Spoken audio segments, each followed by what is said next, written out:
My name is Rob Spence, and I'm a cyborg. I lost my eye after a shotgun accident 6 years ago. These engineers helped me build a prosthetic eye with a wireless video camera inside. Now, they call me Eyeborg. This is Adam Jensen, the main character from the video game Deus Ex: Human Revolution. He's also a cyborg, but from the year 2027. He's got a camera eye as well, and some other high-level augmentations. I recently traveled around the globe to meet some of today's most advanced cyborgs. I wanted to find out how far off we are now from Adam Jensen's prosthetic technology. Naturally, the eye is the first thing I wanted to look at. Prosthetic eyes in the world of Deus Ex are digital, and they interface directly with the brain. My own bionic eye is simply a camera that transmits video to a receiver with no connection to the optic nerve. I went to Finland to meet Mika Terho, a blind man who actually had such a connection. I was involved in a research project in November 2008. I was in a surgery and there was a chip implanted underneath my retina. It was a test version that I had. I knew that it was only about 3 months' time that I will have the chip. The retinal chip is very small in size. It's 3 by 3 millimeters. It's placed right underneath the retina in order to replace the broken photoreceptors. And it's curving like a little bit like this way. Yeah. Oh, it's okay. It must be a banana. I mean, that's what it looks like. Adam's eyes don't just restore vision. They also add situational data, known as augmented reality, also called Terminator vision. Augmented reality is the superimposition of data onto the world that you see. For instance, we have a firefighter mask. It's in prototype right now that allows the firefighter to get some essential data today. It uses relatively low fidelity computer processors to present them with oxygen levels, ambient room temperature. In this world, in the firefighter environment, if you make a fist, it activates the menu, and it puts the menu in your hand, and it's actually on your fingertips. I anticipate within the next year we'll have functioning prototypes, and then the following year we'll have products that we can bring to market. Adam's eye is a combination of a video prosthetic that replaces his eyeball, like my own, that is connected to his optic nerve, like Mika's retinal chip, and that incorporates augmented reality, like Tanagram Partners' Fire Mask. It would appear that we have the building blocks for Adam's prosthetic eye today.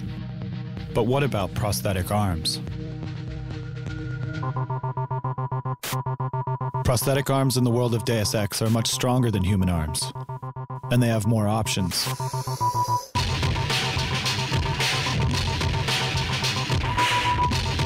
They're more accurate, and they even help you play piano better. Meet Jason Henderson from West Virginia and Kieran McCammon from California.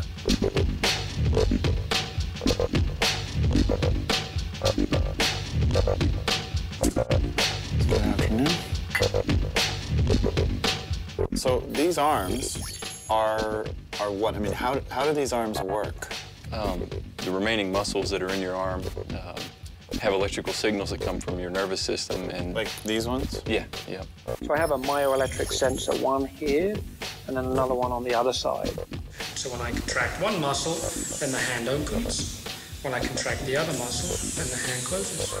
Can you flip the bird with your? I can. Yeah. I don't have to put that I in don't there. care. Okay. And then I have a wrist rotation unit, which is independent of the hand, where if I contract both muscles at the same time, I can essentially rotate the hand one way or the other. I am now filming your bionic hand with my bionic eye. That's pretty cool. it's kind of I'm thinking, but I'm not thinking, okay, I've got to open my hand. I'm just thinking as if I had a hand there and I just want to open it. Where's biomechanical technology going in the future?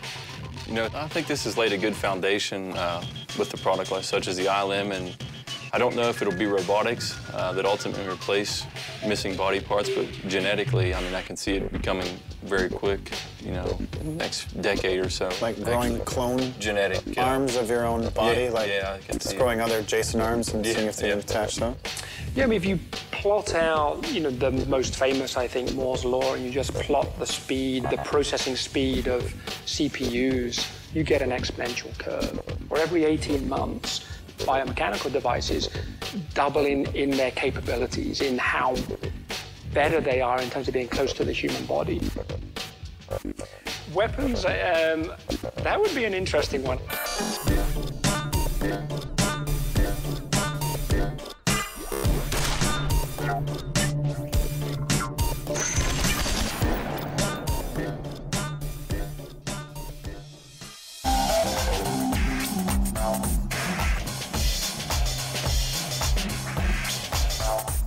Adam has prosthetic legs that are faster, with more endurance and power.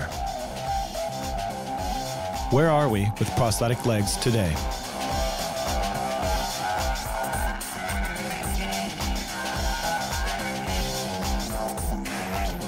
I met with David Johnson, a research and development engineer at Össur, a world-leading prosthetic legs company in Iceland.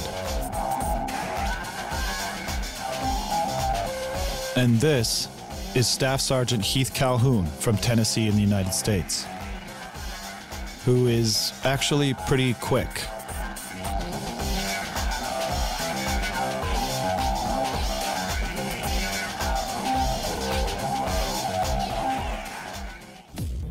Well, my name is Heath Calhoun, and I guess technically I ski for the United States Disabled Ski Team, and I was wounded with the United States Army back in November of 2003, and kind of led me on the path that I'm on now.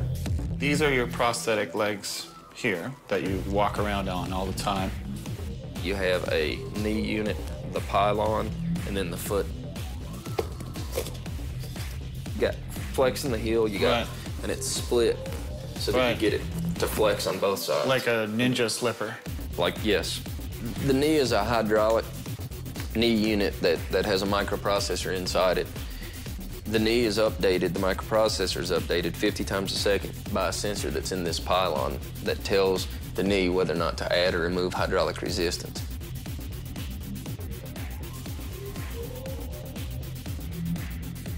Yeah, I'd really like to see a leg that will do stairs. Right now, that's just a really big hurdle as a above-knee amputee that we have to overcome. You're able to use your thigh muscles to be able to push yourself up, and we just don't have that.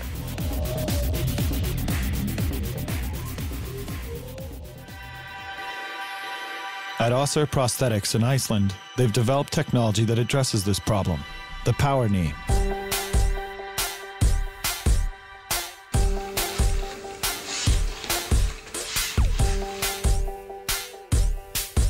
What's the difference between the power knee and most legs on the market? Most legs on the market, the microprocessor ones use braking systems and they catch you if you fall. None of them gives you power. So for example, standing up from a chair, a sitting position, going upstairs.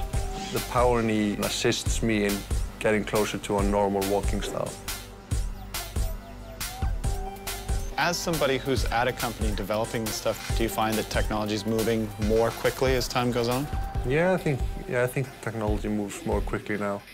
At the moment, it's more a matter of what you can imagine. I mean, who says that a normal human leg is the optimal thing for you? I mean, the species evolved to this leg that we have now, but who says that's the end of the line? You're shaking like crazy. So you realize the last time I shot a gun, I blew this eye out, right? Quit shaking. That was close.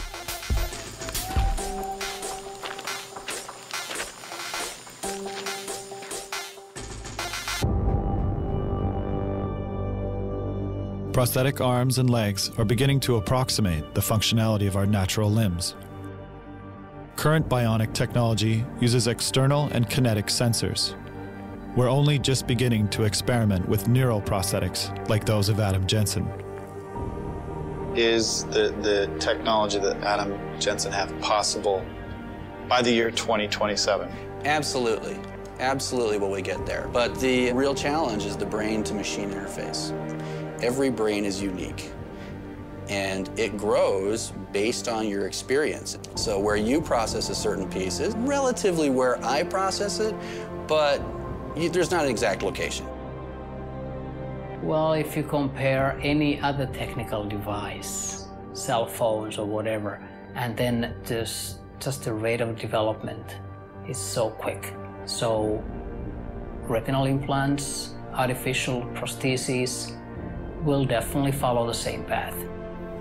That's an interesting one. I mean, choosing to have your limb removed so you can get a bionic replacement because it's better than the real thing. I'm sure there's going to be a lot of ethics debates around whether that's even medically ethical.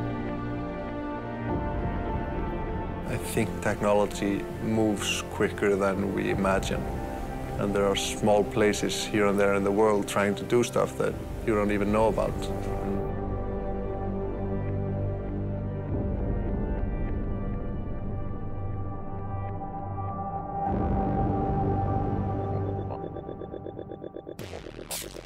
Technology's moving so rapidly, many theorists are saying we're on the verge of fundamentally changing as human beings.